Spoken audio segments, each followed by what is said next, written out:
प्रमाणे जेसू ख्रिस्ताचे शुभ वर्तमान 28 वड 4 ते 15 दूर एका नोकराक जावन लोक जेसू सुरशे येतालो अशें एक उरपोस एकठांय जाली तेन्ना ताणें वोपार घालून म्हणलें, कोण एकलो वोंपी आपलें बी वोंपूंक गेल्लो वोंपतना थोडे बी वाटेर पडले आनी लोकान ते माडयले आनी मळबा वेल्या सुकणांनी येवन तें केलें आनी दुसरें कडपाचेर पडलें तें किल्लोलें पूण शीळ नासली देखून सुकलें।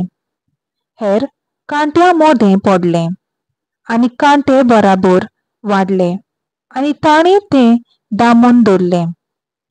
हेर बरे जमनीर पडले आनी किल्लोन शिंपुरपोट ताका पीक जालें। आनी वडलान आद्दून ताणें म्हणलें, आयकूंक कान आसलेल्यांनी हें आयकुचें।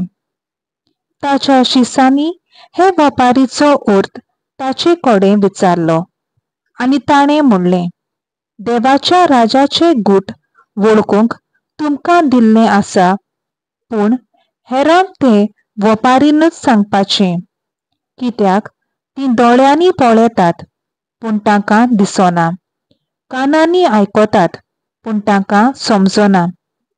तर वेपारीची समजणी ही, बी देवाचें उतर, वाटेर आसात तीं ते आयकतात तीं, पूण मागीर तांणी बावात दवरिना जावंक आनी सोडवून जोडिना जावंक देंवचार येता आनी ताच्या काळजांतलें उतर काडून व्हरता।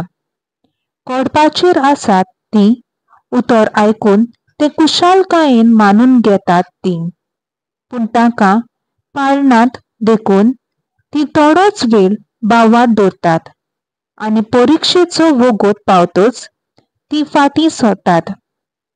कांट्या मोदें पडलां तें उतर आयकतात तीं, पूण वेता वेता जिवाच्या दास्तिनीक आनी गिरेस्तकायेक आनी मोजांक लागून तीं दामून उरतात आनी पीक दिवंक पावनात।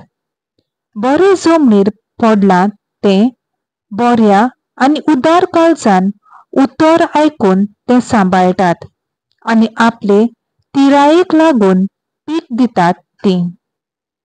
देवाचें उतर हें देवाचो व्हड उपकार।